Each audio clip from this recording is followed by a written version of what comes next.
I was born in Manhattan. With, I don't know if this is going to work. I'm just trying the camera in different places. That's probably going to be icky, isn't it? Icky. Oh, man. I duct tape. I have Gorilla Tape. I'm hearing a noise. A high-pitched whistle noise. I don't know what that is. Sounds like a tornado warning. When I was living in Athens, Georgia, yeah, the tornado warning would go off all the time. And very ominous sound. Ooh. It was like that. Ooh. It was like a steady ooh. It's very creepy. You know, I'm a native New Yorker. Do you know that? I was born in Manhattan. That's right. Way back in the Stone Age, my parents lived on Staten Island, which is a part of New York City, just south, over by the ferry there. And and my mom was she worked for the government. I think she was like a nurse at one of the government hospitals, and she managed to get a doctor that worked out of Lenox Hill Hospital, which is a very famous hospital there in Upper East Side, and that's where they rushed me there when she was pregnant. They rushed over there, and I was born in Upper East Side of Manhattan. So I'm a native New Yorker, but I've never lived in New York. I mean, my grandparents lived in Hartsdale, which is in Westchester County. That's where my dad grew up. White Plains, went to White Plains High School, and I, when my dad was in the Army back then, my mom lived with my dad's parents for a while, and so I did live in New York, but that's it.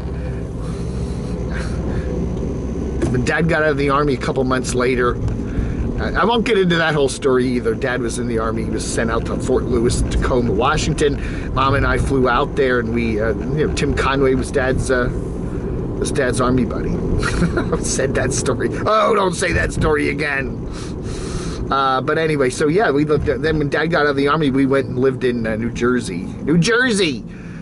So I lived in New Jersey for 8 years. So through my formative years, no, for longer than 8 years. We lived in New Jersey for 12 years. I was thinking the first house was 8 years and the second house was 4 years. But so yeah, and that was my formative years. My formative years were living in New Jersey, mostly in the Philadelphia suburbs. So yeah, but I enjoyed that. I have great memories of all that. But I'm a native New York. Now the thing why I'm bringing up that is one of my favorite channels right now, to be honest with you, is not a nomad. It's a guy named Cash Jordan. He is a New York real estate guy. He's young. He looks like he's somewhere in his 30s, maybe 35 or something, 30-ish. I don't know, 35-ish. But he's one of these hotshot real estate guys in Manhattan, and he's dealing with all these different apartments and and condos and whatever it is. Some of them are luxury, beautiful things up on high big buildings with that cost millions of dollars, and other ones are in Brooklyn, little back room, some of them are like, some of the apartments in New York City are as big as walk-in closets, and you have to go down the hall to the bathroom. But it is interesting, not so much because I'm not really interested in moving back to Manhattan ever, but I don't want to live in a big city like that. You can't have a car, or there's nowhere to park it, there's et cetera, et cetera. I don't want to do that. But it is interesting just to kind of see slices of Manhattan today, what it looks like. That in Brooklyn, mainly, he does mainly Manhattan, but he goes over to Brooklyn now and then. And just see what it looks like, and see what the pace of life is, and see what the city looks like. And it's not a bad place to live if you're that kind of, if you're into that. If you got a little bit of money. It's expensive to live in a city. It's hard. It's hard as hell if you have a car. And you do have good public transit up there if you don't mind all the delays on the subway and all that. But Cash Jordan's channel is one of my favorites right now. And it's just because it's a nice slice of life of what New York City seems to be like. It's not a touristy place. It's not a touristy video. You're not going to see all the touristy stuff in Times Square and the Statue of Liberty. Oh, we got a We got a shirtless runner here. It's humid here in Morganton today. Very humid morning, 74%. I was looking at the weather forecast for Morganton. It said drenching thunderstorms today. Drenching. So anyway, I do enjoy Cash Jordan. He's got a funny personality. This goes back to the days when I used to watch Casey Neistat. I almost said Casey Roman there. I used to watch Casey Neistat a lot when he lived in New York, and he would just skateboard all over New York City in the East Village and stuff like that. Man, this is not a good idea for this camera here, is it? No, well, I'm already set.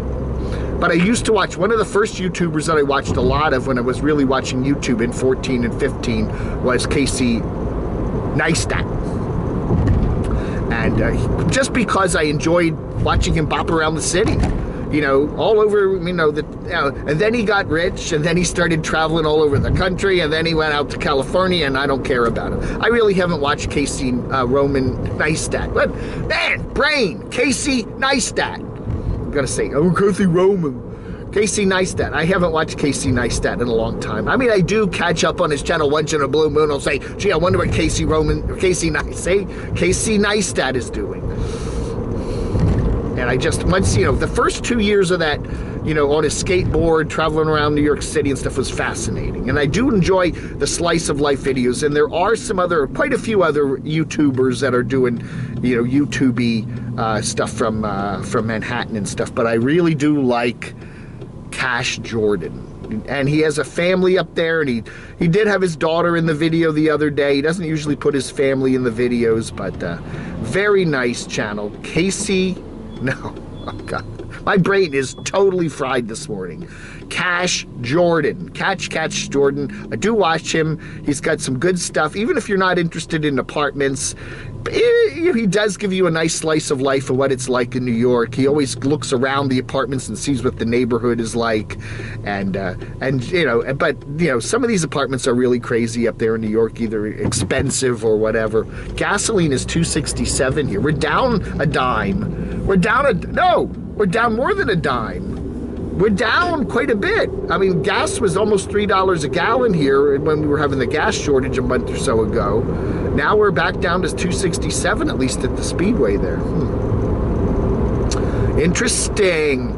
So anyway, I've been back to New York several times. When I was doing my trade publications and stuff and media stuff, I went to New York City for broadcasting conventions a couple times. I was in New York City in 1987 when the Mets won the World Series, and they had the big parade there on whatever that big road is. Whatever that big road. The ticker tape parade. I do remember that.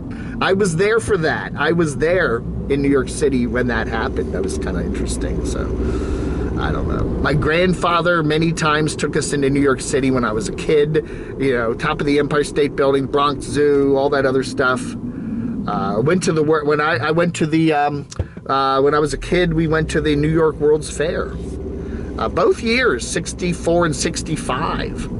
And I would always say my parents were never Disney people. We went to Florida many times when I was a kid, but we never did Disney. And but I was amazed to realize, and it's true, that Walt Disney had a big part to play in the World's Fair 64 and 65. It's a small world, it's a small world, blah, blah. That was all Disney stuff, and so I was somewhat indoctrinated in Disney stuff back when I was a kid, and I didn't even know it. Going to that World's Fair. There's quite a lot of Disney at the World's Fair there. All right, folks, I'm going to run into Hollywood. I'm going to end it here. That's just all I want to talk about today is my connection to New York, and watch Cash Jordan. It's a good channel.